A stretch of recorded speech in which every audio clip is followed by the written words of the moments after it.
Voilà, donc nous saluons tous nos frères et sœurs au travers de la planète qui nous écoutent et qui donc sont attentifs à l'enseignement de la parole de Dieu. Et aujourd'hui, donc nous allons voir donc le Saint-Esprit, et le Saint-Esprit particulièrement dans son aspect de celui qui encourage, celui qui fortifie. On avait commencé donc à voir cela dans la dernière partie. On va continuer dans ce sens-là et on va lire dans Actes 1er chapitre, particulièrement à partir du verset 3. Actes des Apôtres, 1er chapitre, verset 3. Il est dit, donc, c'est Luc qui a écrit les Actes des Apôtres, et l'évangéliste Luc déclare, après qu'il eut souffert, évidemment on parle de Jésus, il leur a paru vivant, et leur en donna plusieurs preuves, se montrant à eux pendant 40 jours, et parlant des choses qui concernent le royaume de Dieu. Comme il se trouvait avec eux, il leur recommanda de ne pas s'éloigner de Jérusalem, mais d'attendre ce que le Père avait promis. Ce que je vous ai annoncé, leur dit-il, car Jean-Baptiste, a baptisé d'eau, mais vous, dans peu de jours, vous serez baptisés du Saint-Esprit. Alors les apôtres réunis lui demandèrent, « Seigneur, est-ce en ce temps-ci que tu rétabliras le royaume d'Israël ?» Il leur répondit, « Ce n'est pas à vous de connaître les temps ou les moments que le Père a fixés de sa propre autorité. Mais vous recevrez une puissance, le Saint-Esprit survenant sur vous, et vous serez mes témoins à Jérusalem, dans toute la Judée, dans la Samarie et jusqu'aux extrémités de la terre. Amen. Seigneur, nous voulons te bénir et te glorifier pour les moments que nous allons passer ensemble dans l'étude de ta parole. Cette parole puisse procurer à chacun de nous l'élément vital dont nous avons besoin. Seigneur, merci pour cette eau vive qui est ta parole. Nous prions que le Saint-Esprit la rende vivante à chacun de nos cœurs. Une fois que nous l'avons goûtée, Seigneur, expérimentée, nous ne pouvons plus nous passer de cette parole. Qu'elle soit pour nous un aliment, qu'elle soit pour nous un rafraîchissement, qu'elle soit pour nous un encouragement. Et nous te demandons cela dans le nom merveilleux de celui qui est ressuscité d'entre les morts, Jésus, notre Sauveur. Amen. Et tout le peuple dit Amen. On peut s'asseoir, frères et sœurs, chers amis. Alléluia. Vous savez qu'il y a Dieu le Père, il y a Dieu le Fils, il y a Dieu le Saint-Esprit, et particulièrement nous adorons Dieu pour le Saint-Esprit. Nous bénissons le Père, nous bénissons Jésus même de nous avoir envoyé le Saint-Esprit. Et le Saint-Esprit, eh bien, nous rend capables, nous donne la capacité d'accomplir des tâches, des devoirs, des travaux parfois surhumains qui, au départ, nous sembleraient totalement, je dirais, impossibles pour nous à accomplir. Et pourtant, quand on est rempli, quand on est plongé, baptisé dans l'Esprit de Dieu, nous sommes capables de faire beaucoup de choses que nous ne ferions pas si le Saint-Esprit ne nous remplissait pas. On voit qu'il y a un verset dans Zacharie qui dit « Ce n'est pas par la puissance humaine, ce n'est pas par la force humaine, mais c'est par le Saint-Esprit. » C'est par le Saint-Esprit que les choses peuvent, je dirais, arriver à être aplanies, parce qu'il y avait à l'époque, pour Zorobabel, qui dirigeait donc certains travaux à Jérusalem, il y avait des travaux immenses à accomplir, et là donc Zorobabel aurait pu se décourager devant l'immensité de la tâche, et là donc il a été encouragé par une parole venant du Seigneur qui lui a été dite, ce n'est ni par la puissance, ni par la force humaine, mais par mon Saint-Esprit. Qui es-tu, grande montagne de difficultés devant Zorobabel, tu seras aplani totalement. Devant le Seigneur, il y a des montagnes je dirais, d'impossibilités, montagnes de difficultés, mais par le Saint-Esprit, nous verrons ces montagnes se jeter dans la mer, nous verrons ces montagnes disparaître et fondre comme neige au soleil par la puissance du Saint-Esprit. Amen. Le croyez-vous? Amen. Nous croyons cela, nous chrétiens. Jésus a dit, nous l'avons lu, avant qu'il remonte au ciel, juste dans les instants, avant qu'il remonte au ciel, il a dit, vous recevrez. Donc vous ne l'avez pas, mais vous recevrez de la puissance quand le Saint-Esprit viendra sur vous. Amen. Alléluia. Et nous remercions Dieu. Nous remercions Dieu de tout notre cœur parce que le Saint-Esprit intercède pour nous, au travers de nous, bien plus efficacement que nous ne pourrions le faire nous-mêmes. Le Saint-Esprit a un travail, je dirais, de prière, d'intercesseur au travers de nous, donc pour des choses parfois même que nous ne connaissons pas. Parfois, il y a des fardeaux qui viennent sur vous, vous ne savez pas pourquoi, mais peut-être qu'il y a quelqu'un quelque part en Asie du Sud-Est qui a besoin et Dieu, soudain, donc vient sur vous et vous utilise dans une sorte, je dirais, d'incognito. Vous ne savez pas la raison et pourquoi, mais là, le Seigneur, donc soudain, il y a comme un fardeau sur votre cœur, vous avez envie de prier, de pleurer, vous ne savez pas la raison pour laquelle, mais le Saint-Esprit, lui, sait exactement, donc, où est le problème, où est la difficulté. Ça peut être plus près de nous aussi, mais le Seigneur, donc, connaît toutes choses. Alléluia. La Bible dit, le jour, c'est David qui dit, le jour où je t'ai invoqué, tu m'as exaucé, tu m'as rassuré, tu as fortifié mon âme. Tu as rendu mon âme forte. Peut-être que mon âme était faible ou elle s'affaiblissait. Seigneur, tu es venu par le Saint-Esprit. Alléluia. Gloire au Seigneur. Et donc, c'est la raison pour laquelle le Seigneur a dit, veillez donc et priez en tout temps, en parlant de la fin des temps, des événements de la fin des temps. Il a dit, veillez donc et priez en tout temps. Pourquoi? Afin que vous ayez la force d'échapper à toutes ces choses-là. Cela va prendre une force spirituelle pour échapper donc à la peur, à la crainte, à tout ce qui peut arriver ici-bas sur cette terre. Nous sommes, je dirais, comme dans un enclos, je dirais, de bénédiction, une sorte de bulle de bénédiction sur cette terre, parce que nous appartenons au Seigneur et le Seigneur veille sur chacun de nous et même un seul cheveu de votre tête ne tombe pas par terre sans qu'il ne le sache. Alléluia. Il connaît chaque instant, chaque minute, chaque seconde. Il sait quand vous montez l'escalier, il sait quand vous descendez l'escalier, il sait quand vous êtes proche de votre porte, il sait quand vous venez de passer par la porte, il sait quand vous êtes dans la voiture, quand vous descendez de la voiture. Il connaît absolument toutes choses. Chacun de nos pas est connu de la part du Seigneur. Alléluia. Gloire au Seigneur. La Bible dit, demeurez en lui, afin que vous ayez de l'assurance quand il va arriver, quand il va se présenter. Alléluia. Parce qu'il va revenir, c'est certain. Et là, évidemment, donc, c'est uniquement par le Saint-Esprit. Et l'apôtre Paul, donc, qui priait pour les chrétiens d'Éphèse, eh bien, il priait pourquoi? Il priait pour qu'ils soient puissamment fortifiés par son esprit dans l'homme intérieur.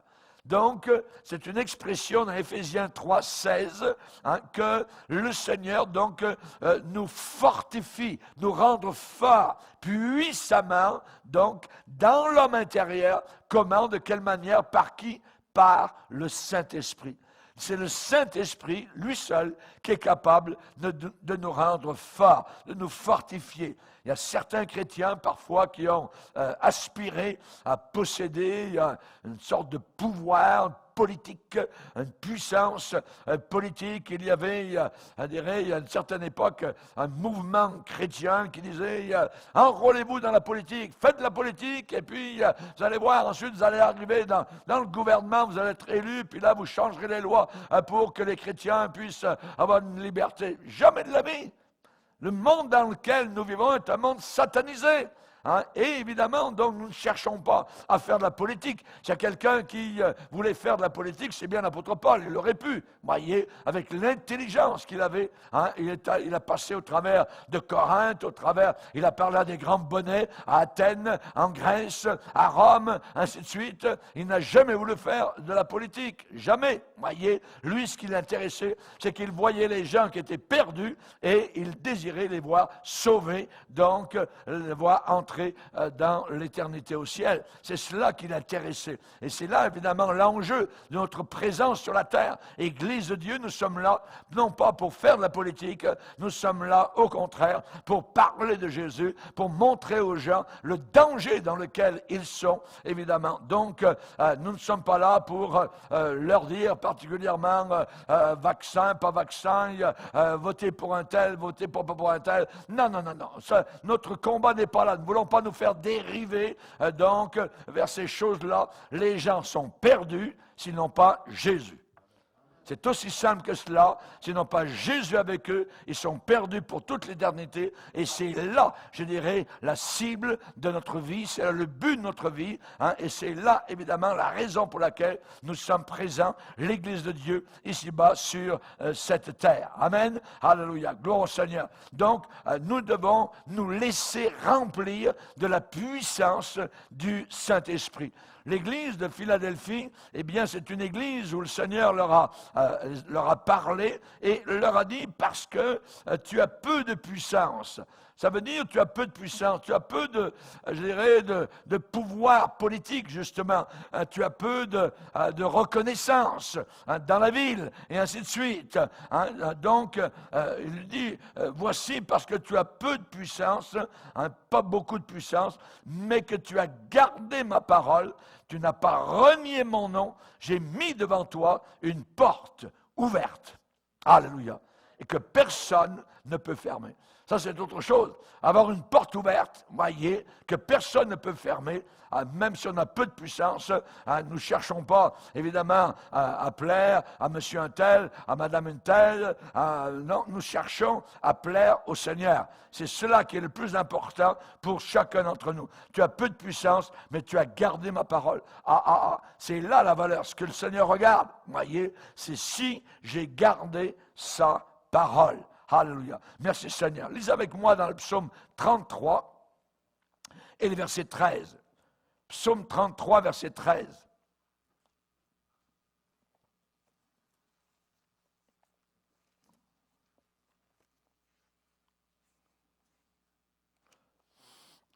Psaume 33, verset 13. L'Éternel regarde du haut des cieux. Il voit tous les fils de l'homme. Du lieu de sa demeure, il observe. C'est son observatoire. Il observe qui? Tous les habitants de la terre, d'un seul coup d'œil. Imaginez sa puissance. Du lieu de sa demeure, il observe tous les habitants de la terre, lui qui forme leur cœur à tous et qui est attentif à toutes leurs actions.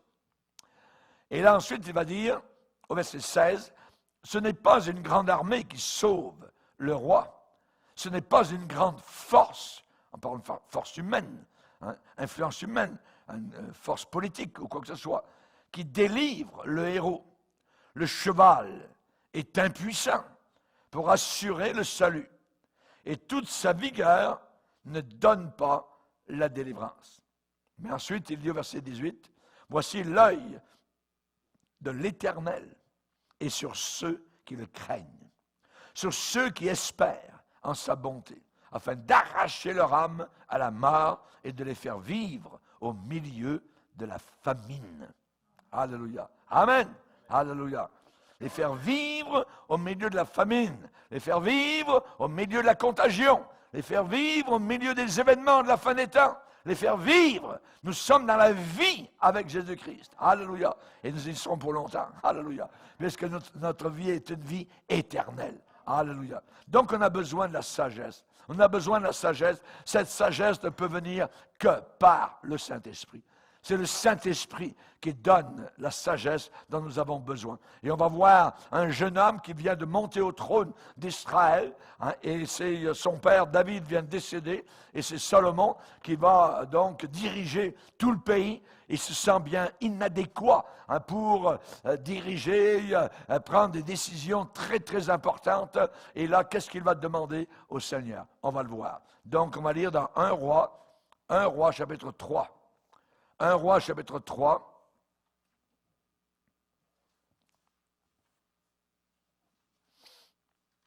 Il va dire au verset 7, regardez la demande qu'il fait au Seigneur. Maintenant, Éternel mon Dieu, tu as fait régner ton serviteur à la place de David, mon père, et moi. Je ne suis qu'un jeune homme. Je n'ai pas d'expérience. Ton serviteur est au milieu du peuple que tu as choisi, peuple immense, qui ne peut être ni compté ni nombré à cause de sa multitude. Accorde donc à ton serviteur un cœur intelligent pour juger ton peuple, pour discerner le bien du mal, car qui pourrait juger ton peuple, ce peuple si nombreux? Accorde à ton serviteur la sagesse. Accorde à ton serviteur un cœur intelligent. Je pense qu'au début donc de son règne, Salomon était vraiment très très bien, je dirais, conduit pour demander ce genre de choses au Seigneur.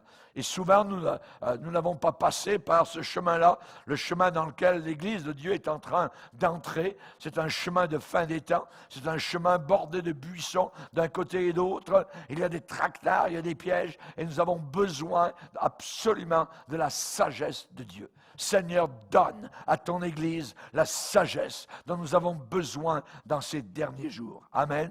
Et on a besoin de prier particulièrement pour les responsables spirituels. Amen. Pour qu'ils aient la sagesse de Dieu pour prendre évidemment les bonnes décisions. Prions pour qu'il y ait un mouvement de l'esprit, un réveil de l'esprit au milieu du peuple de Dieu.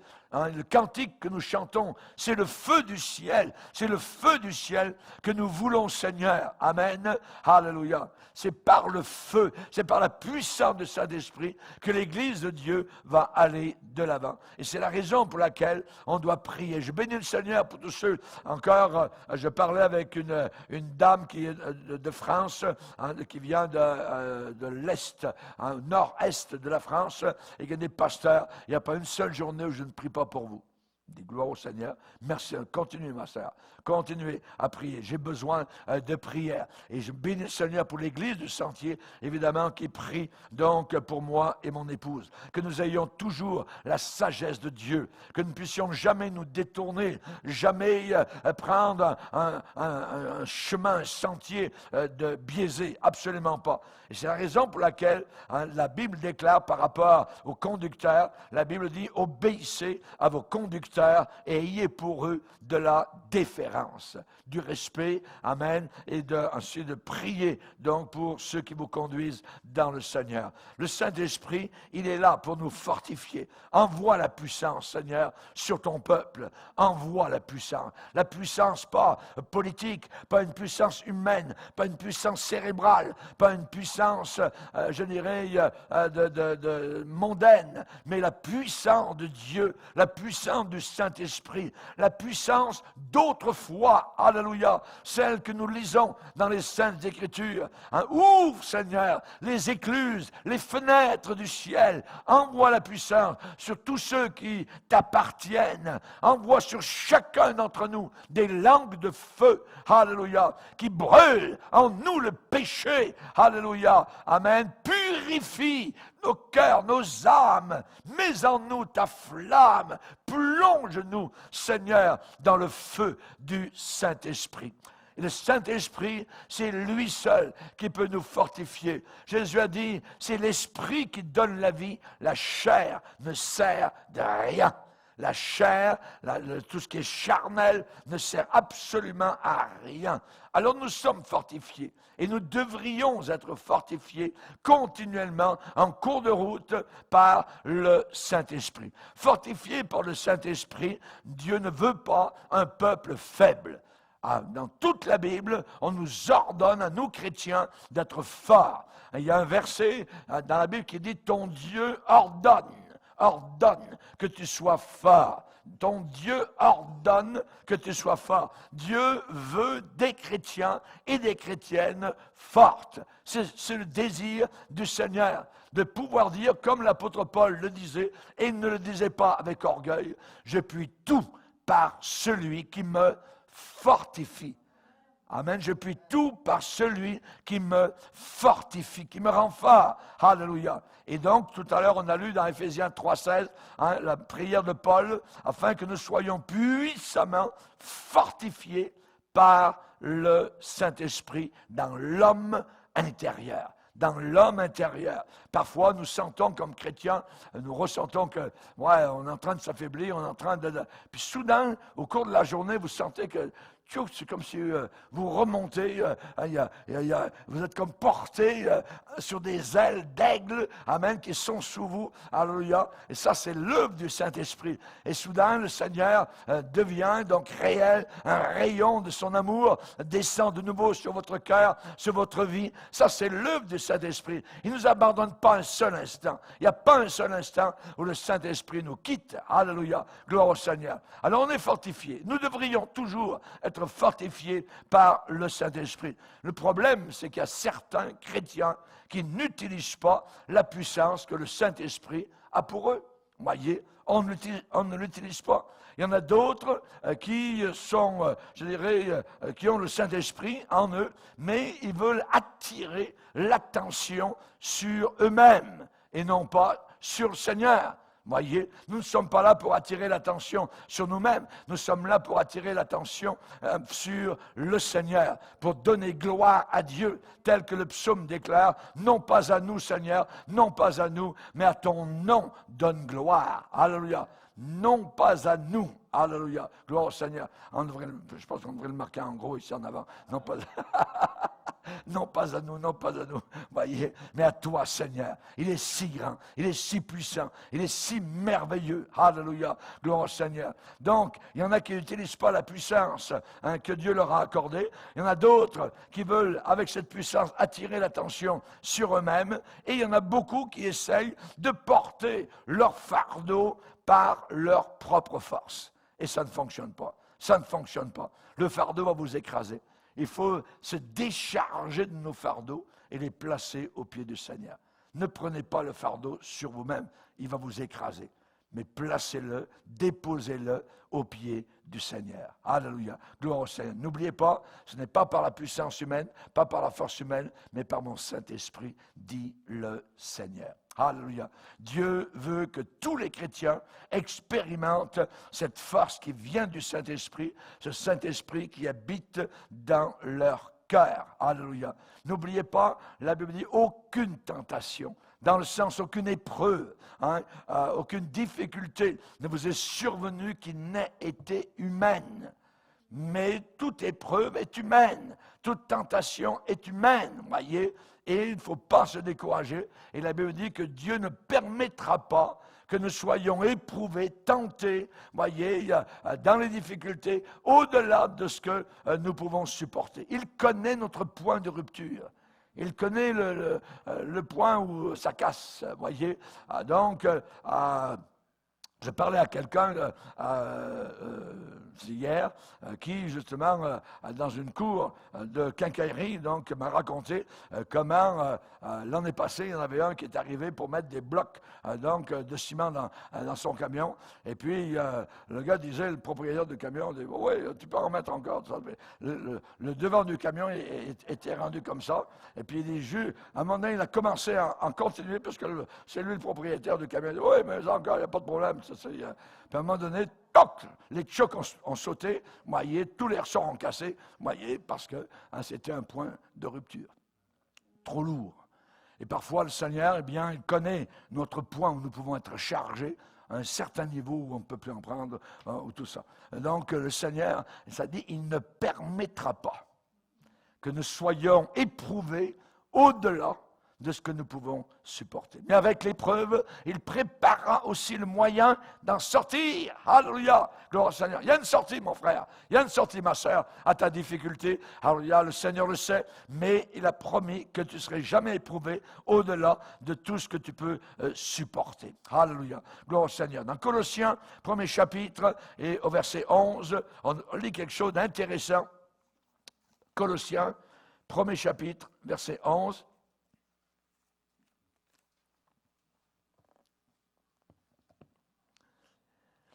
Il est dit ici, c'est une prière, un souhait de l'apôtre Paul pour les Colossiens. Il parle ici donc d'être fortifié. Donc on parle encore du même mot, donc fortifié à tous égards par sa puissance glorieuse, en sorte que vous soyez toujours et avec joie, persévérant et patient. Et je pense que là, on a, je dirais, le résumé de toute la vie chrétienne, l'atmosphère dans laquelle nous devons vivre, dans la persévérance et dans la patience. Amen. La persévérance et la patience. Ne pas nous laisser décourager. Il faut continuer à avancer. Alléluia. Envers et contre tout. Et être rempli du Saint-Esprit, être fort dans le Saint-Esprit, être fortifié dans le Saint-Esprit, eh bien, c'est à peu près comme image toute votre maison qui a le filage pour l'électricité. Tout le filage est passé. Le filage est là, tout marche bien, tout ça, mais voilà, ce filage n'est pas là pour que vous restiez assis dans le noir et que vous disiez « Ah, enfin, j'ai l'électricité ». Et que vous allumiez l'électricité pour voir le soir, pour aller allumer votre bougie.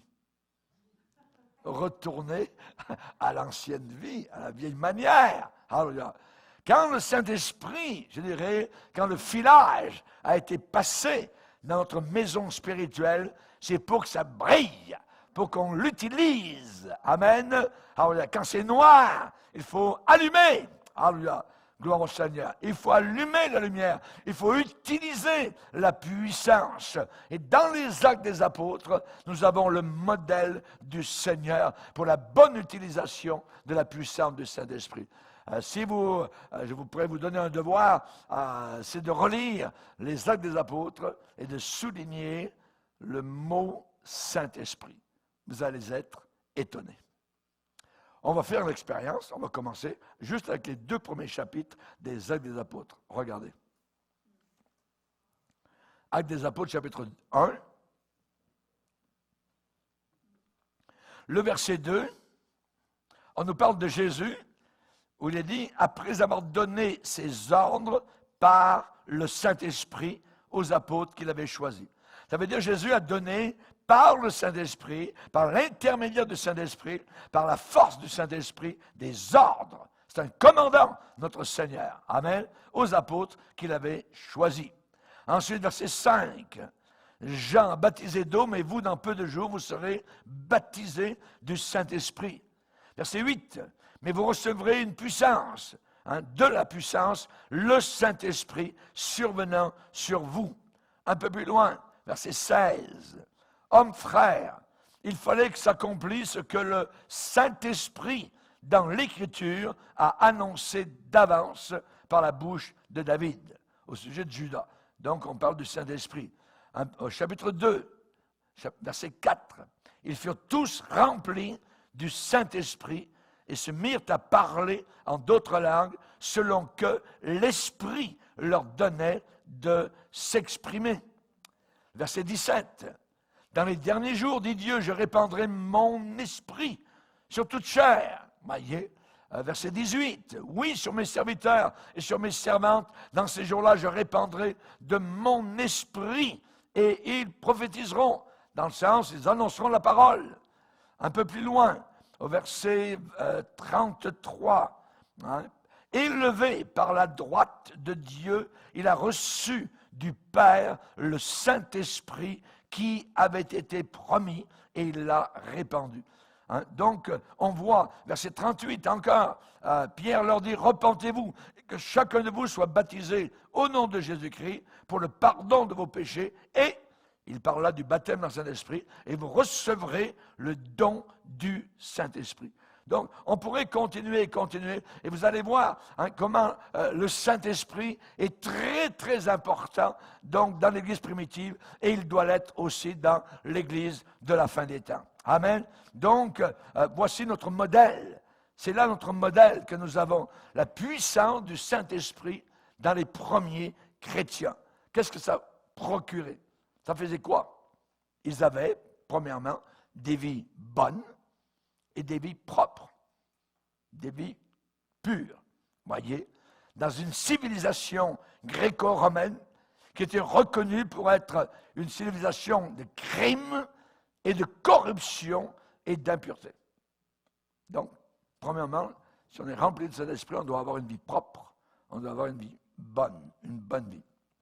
On a aussi une joie intérieure, une paix qui faisait chanter ces premiers chrétiens, louer Dieu lorsqu'ils étaient battus, jetés en prison à cause de Jésus-Christ. Ils étaient remplis de l'amour de Dieu. On se rappelle, la première fois où l'Évangile est arrivé en Europe, eh bien, Paul et Silas ont été mis en prison. Et qu'est-ce qu'ils ont fait en prison? Ils ont chanté. Ils ont chanté. Ils étaient remplis de Saint-Esprit. Alléluia. Ils ont chanté. Et Dieu, on connaît la suite, a fait un miracle. Quand on est rempli de la puissance du Saint-Esprit, on peut pardonner. On pardonne, voyez, et on est capable de prier pour ceux qui nous torturent. Ils l'ont fait au premier siècle. Voilà la puissance du Saint-Esprit qui est utilisée correctement. Joyeux d'avoir été jugé digne de souffrir pour le nom de Jésus. Joyeux et souffrir, ça ne va pas ensemble, voyez. Mais nous, les chrétiens, on ne regarde pas le normal, voyez. Nous, on est joyeux même si nous souffrons. Alléluia. Gloire au Seigneur. Quand on est rempli de la puissance du Saint-Esprit, eh bien, comme ces premiers chrétiens, ils avaient un message à apporter. Un message puissant. Et ils le donnaient, ce message. Ils ne le gardaient pas pour eux-mêmes. Ils ne mettaient pas, je dirais, la lampe sous le boisseau. Non, non, non. Voyez, ils en parlaient avec une conviction, une détermination personnelle, puissante. Ils savaient de quoi ils parlaient. Ils avaient été perdus auparavant. Ils avaient découvert Jésus. Les choses étaient bouleversées dans leur vie. Ils savaient de quoi vraiment ils parlaient. Alléluia. Gloire au Seigneur. Et évidemment, de quoi parlait-il? Eh bien, tous ceux qui étaient sans Jésus-Christ étaient perdus. Tous ceux qui étaient sans Jésus-Christ étaient perdus. Aujourd'hui, ça veut dire quoi? Tous les musulmans, tous les bouddhistes, tous les hindous, c'est tout perdu. Tous. Dieu n'a rien à voir à faire avec la religion. Dieu veut que son Fils, qui a été cloué sur la croix, soit honoré, soit cru, et qu'on le prie et qu'on l'invoque. Alléluia. Gloire au Seigneur. Les genoux ne fléchiront pas devant Bouddha, devant Zoroaster, devant Mohammed. Non. Tout genou fléchira devant Jésus-Christ. Alléluia. Et c'est les genoux de Bouddha, et c'est les genoux de Mohammed qui vont plier devant le Seigneur Jésus-Christ. Alléluia. Merci Seigneur. Donc, ils croyaient, ces premiers chrétiens, que tous étaient perdus s'ils n'avaient pas Jésus-Christ. Alors, ils sont partis pour aller et en amener plusieurs au Seigneur Jésus-Christ. L'apôtre Paul discourait sur la justice, la tempérance et le jugement. Il parlait de cela, voyez, il parlait du jugement dans l'évangélisation. Il parlait de ce qui s'en vient, il parlait de l'enfer, il parlait du ciel, il parlait des éternités. Et ça, c'était très important. Quand on est rempli du Saint-Esprit, eh bien, ces premiers chrétiens, ils parlaient avec logique, ça avait du sens, avec sagesse, avec courage, et ça se passait au-delà même de leur propre capacité. Ils avaient la puissance pour convaincre leurs auditeurs de la vérité. Arriver à la vérité, c'est une expression qu'on voit dans les épîtres de Paul, afin qu'une fois arrivé à la vérité, voyez, tant qu'on n'est pas arrivé à la vérité, on est dans l'erreur, on est dans le mensonge. Et ce monde vit dans un grand mensonge. Un grand mensonge. Pourquoi? Parce qu'ils vivent sous l'emprise du père du mensonge, qui est Satan, qui séduit toute la planète Terre. Donc, ils avaient la puissance pour convaincre leurs auditeurs, leurs auditrices de la vérité. C'est la vérité qui libère. C'est la vérité qui sauve. Ce n'est pas le mensonge. Le mensonge ne sauve personne. Les gens sont aussi perdus, voyez, même s'ils croient beaucoup leurs mensonges, ils sont aussi perdus qu'avant. Donc, ils avaient une foi puissante et ils savaient que Dieu était avec eux. Par exemple, Étienne, quand il parlait, il est dit que les gens religieux autour de lui n'arrivaient pas à résister à la sagesse par laquelle Étienne parlait. Et le visage d'Étienne brillait comme un soleil, tellement était rempli de la puissance du Saint-Esprit. Alléluia. Que Dieu soit glorifié. Merci Seigneur. Ces gens-là avaient une foi puissante et ils savaient que Dieu les accompagnait. Ils savaient que Dieu travaillerait au travers d'eux comme le Seigneur l'avait promis. Et au nom de Jésus-Christ, ils étaient capables de faire des œuvres merveilleuses, de prier et les choses arrivaient. À Jérusalem, leur pasteur est en prison. Il prie jour et nuit. Il prie jour et nuit. Et qu'est-ce qui arrive? Eh bien, le soir avant l'exécution, la décapitation de l'apôtre Pierre, qu'est-ce que Pierre fait? Qu'est-ce que vous feriez, vous, si demain, vous êtes en prison et le lendemain matin, à 5 heures du matin, eh bien, on vous amène dans la cour de la prison et au fusil, voyez, Pierre dormait. Et un ange a été envoyé du ciel pour le secouer, il est en train de dormir paisiblement. Je me couche et je m'endors en paix. Car toi seul, ô Éternel, tu me donnes la sécurité, même dans la prison. Parce que tu es avec moi, même dans la prison. Amen. Et vous savez comment Dieu a répondu aux prières donc des chrétiens. À Jérusalem, l'église entière était en train de prier, Seigneur, sauve Pierre, délivre-le. Seigneur, on a besoin de lui. Jacques déjà a été décapité par Hérode et maintenant il va décapiter Pierre. S'il te plaît, sauve le Seigneur. Le Seigneur a envoyé un ange. Mets tes sandales, habille-toi. Voyez. Et donc, il n'est pas sorti en pyjama, donc sur la rue, mais même l'ange lui a permis de s'habiller un peu, de mettre sa ceinture, tout ça, ses souliers, et toc, il est sorti. Et il pensait qu'il était dans un rêve. Il voyait les portes s'ouvrir devant lui. Il continuait à avancer. Puis il a passé une porte, 2 portes, 3 portes, tout ça, et il est arrivé en plein dans la rue. Et c'est là qu'il a dit, c'est pas un rêve, c'est pas une vision, c'est la réalité. Et là, donc, c'était quelque chose d'inimaginable. Il savait où étaient les chrétiens, et quand il est allé frapper à la porte, même la petite chrétienne, qui s'appelait Rhode, qui a regardé par le Judas, elle a dit « Ah !» Elle court, elle n'ouvre pas la porte, elle court à l'intérieur. « Hé, les chrétiens !» La peine de prier, on vient d'être répondu. Pierre est à la porte. Et ils ont pris Rhode pour une folle. Ils ont dit « Ah, tu es folle ?» Oui. Des fois, ils priaient, mais ils ne croyaient pas vraiment. Mais le Seigneur, dans sa bonté, eh bien, a répondu quand même à leur prière et a envoyé l'apôtre Pierre. Donc, on voit des choses merveilleuses comme cela. Des malades étaient guéris, des portes de prison s'ouvraient, des multitudes de pécheurs se tournaient vers le Seigneur. Et cette puissance faisait de ces premiers chrétiens des témoins exactement comme Jésus l'avait déclaré.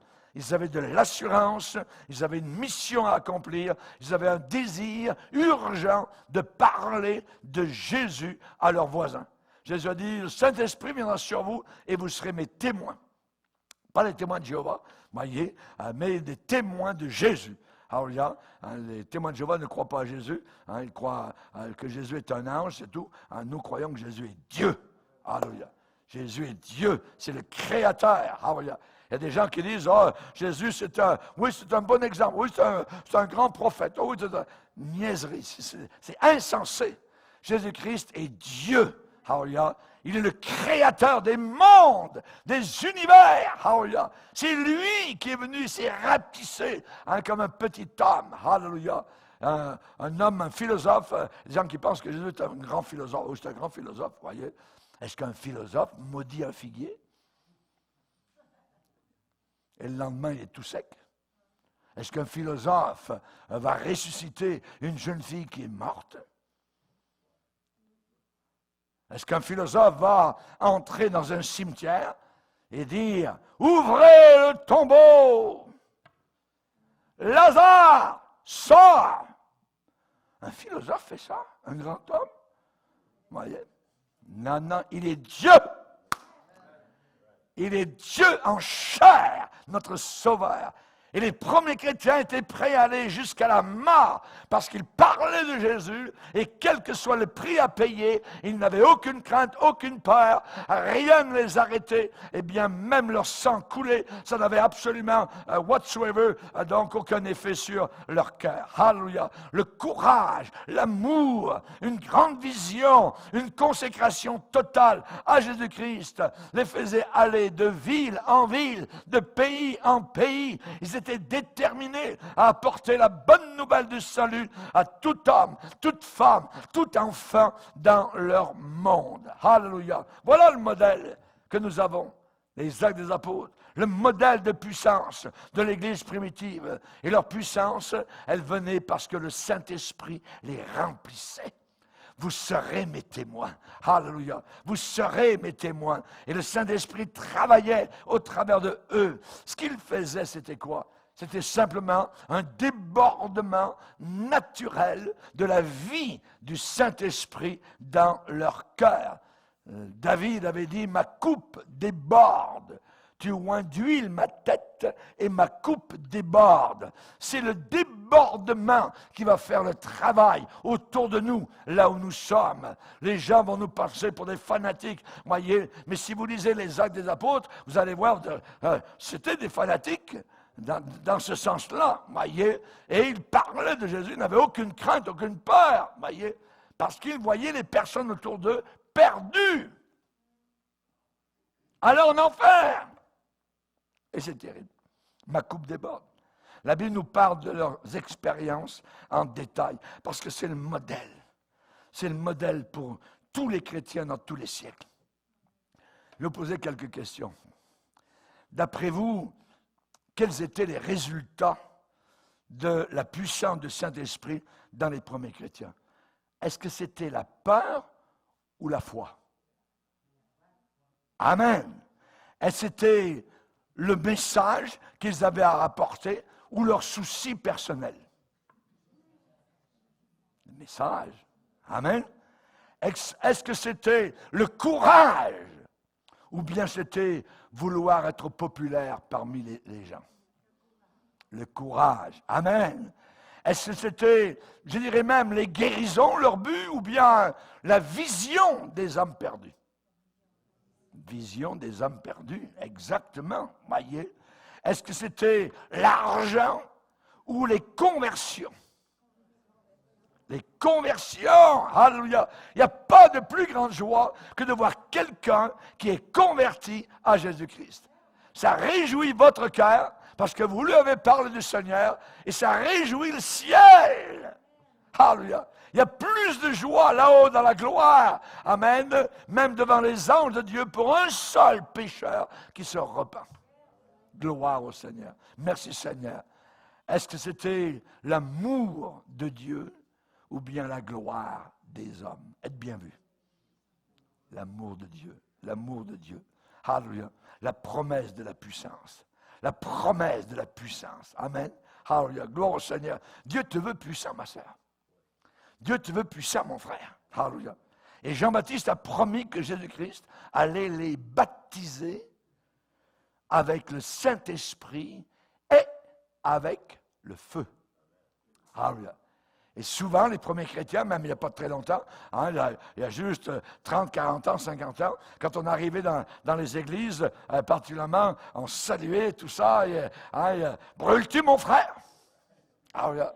On se saluait, puis une bonne poignée de main. Brûles-tu, mon frère? On comprenait évidemment ce langage. Est-ce que ça brûle dans ton cœur? Est-ce que vraiment il y a une flamme? Ou bien c'est calme plat? Vous voyez? Dans les cimetières, c'est calme plat. Vous voyez? Et j'ai bien peur que dans certaines églises, ce soit le calme plat. On a une promesse générale qui a été faite par Jean-Baptiste à tous ceux qui se convertissaient et qui étaient baptisés par lui dans l'eau. Moi, je vous baptise dans l'eau pour vous amener à la repentance. Mais celui qui vient après moi, lui, il vous baptisera du Saint-Esprit et de feu. Alléluia. Dans le baptême dans l'eau, c'est le frère, le pasteur ou l'ancien qui plonge la personne dans l'eau, dans l'élément liquide. Dans le baptême dans le Saint-Esprit, qui est le baptiseur? Ce n'est plus le pasteur, ce n'est plus l'ancien, voyez, c'est Jésus lui-même. Alléluia. C'est lui qui plonge les personnes dans un fleuve glorieux, un fleuve appelé le fleuve du Saint-Esprit. Alléluia. Gloire au Seigneur. Et quand vous en ressortez, vous n'avez plus assez de mots en français pour déclarer la loi. Dieu vous donne un langage de gloire, un langage nouveau. Vous commencez à parler dans des langues nouvelles selon que le Saint-Esprit vous donne de vous exprimer. Alléluia. Merci Seigneur. Jésus avait un grand travail à accomplir, évidemment, donc, par les chrétiens au travers des siècles. Que son nom soit connu au travers de la planète Terre. Et il savait que ces gens-là ne pouvaient pas le faire de leur propre force. Jésus leur a dit, non, vous ne partez pas évangéliser comme ça. Vous allez rester à Jérusalem. Et vous allez attendre la puissance que le Saint-Esprit va vous communiquer. On va le lire. Luc 24. Luc 24.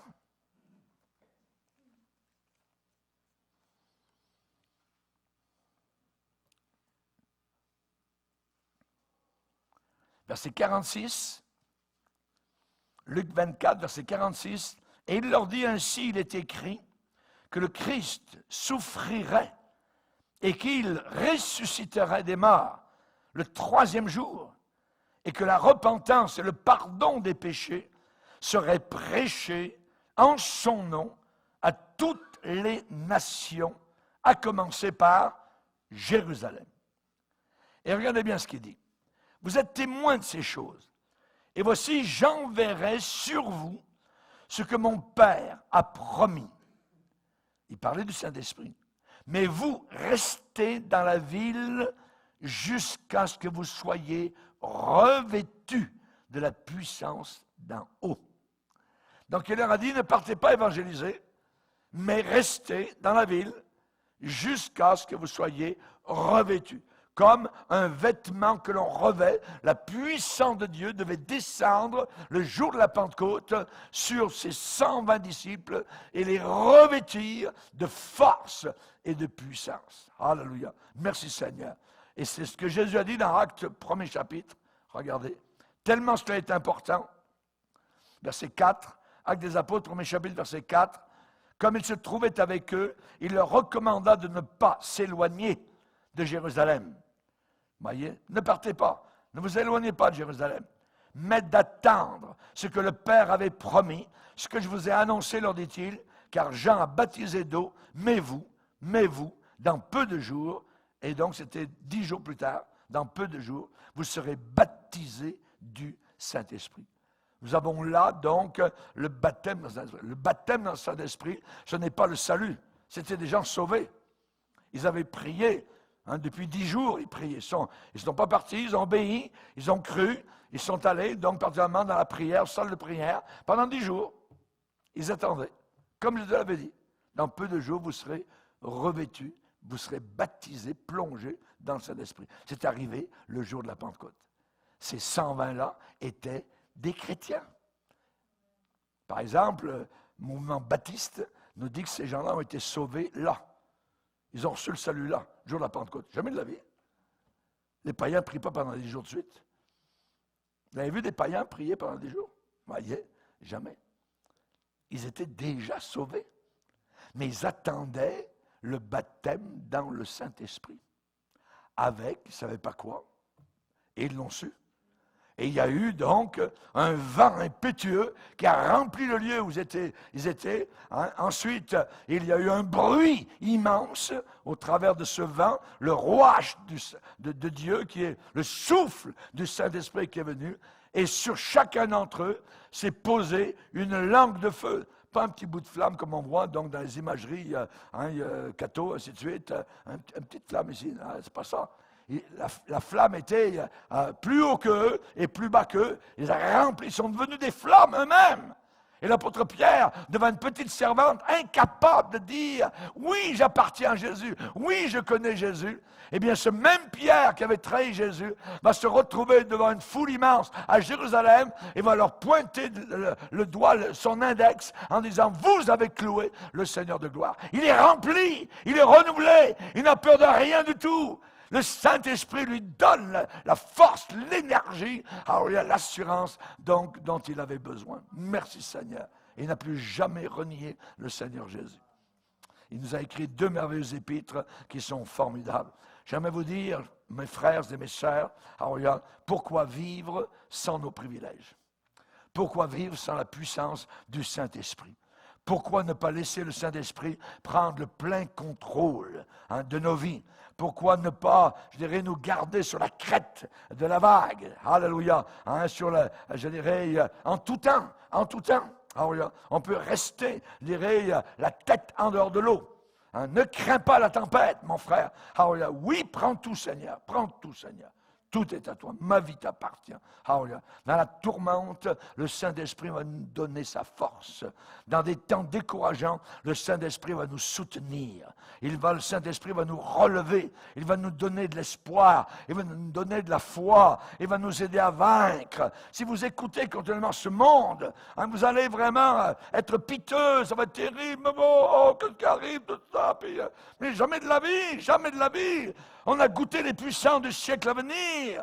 On a goûté, la réalisation de ce salut. En nous, notre vie a été changée. On a expérimenté quelque chose qu'on n'avait jamais connu auparavant. Il faut nous rappeler, et c'est par cela, par notre témoignage, que nous avons vaincu Satan. On l'a vaincu par le sang de Christ à la croix du Calvaire et par la parole de notre témoignage. Alléluia. Bénis ta parole à mon cœur, Seigneur. Ancre-la, inscris-la dans chacun de nos cœurs. Jésus revient. Es-tu prêt quand il va revenir, mon frère, ma soeur? Moi, je veux personne comme un bon professeur. Je veux vous amener, alléluia, au passage, amen, à un niveau supérieur, alléluia, au ciel. Et je ne veux pas qu'il y ait des échecs derrière tout ça, comme certains n'arrivent pas à passer au grade supérieur. Moi, je veux que tout le monde passe, amen, et vous allez tous passer, amen. Par la grâce de Dieu. Vous le croyez? Alléluia. Merci Seigneur. Donc, en réalité, on a besoin de cette puissance-là et il n'y a que le Seigneur qui est capable de nous l'accorder. Continuons à servir le Seigneur. Continuons à bénir le Seigneur. Alléluia. Jésus a commandé à ses disciples de ne pas aller de l'avant sans avoir reçu ce remplissage merveilleux du Saint-Esprit. Alléluia. Et tous les disciples ont reçu. Tous les disciples ont reçu la puissance du Saint-Esprit. Aussi bien Marie, voyez, la mère de Jésus, aussi bien que ses frères dans la chair qui étaient là, ont reçu la puissance du Saint-Esprit. C'est-à-dire ils furent tous remplis. Alléluia, remplis. Alléluia. Es-tu à moitié plein ou à moitié vide? C'est la même chose, voyez. Il ne faut pas être ni à moitié plein ni à moitié vide. Il faut être rempli. Il faut que ça déborde. Et c'est le débordement qui va faire le travail. Baissons nos têtes et prions Dieu. Seigneur, nous sommes devant toi, nous voulons te glorifier. Tu es le Dieu vivant, Seigneur. C'est vers toi que nous allons. Tu es le seul élément, Seigneur, qui nous tient debout ici-bas sur cette terre. Et nous te bénissons pour le Saint-Esprit qui nous fortifie. Le Saint-Esprit consolateur. Tu as dit, je prierai le Père et il vous enverra le consolateur. Nous te bénissons, Seigneur, car nous ne sommes pas orphelins. Tu nous as donné, Seigneur, cette personne glorieuse. Et nous la voulons en puissance. Nous la voulons en force. Nous la voulons comme nous lisons dans les Actes des Apôtres. À toi soit toute la gloire au nom puissant de Jésus. Amen. Et tout le peuple dit Amen. Levons-nous ensemble devant le Seigneur.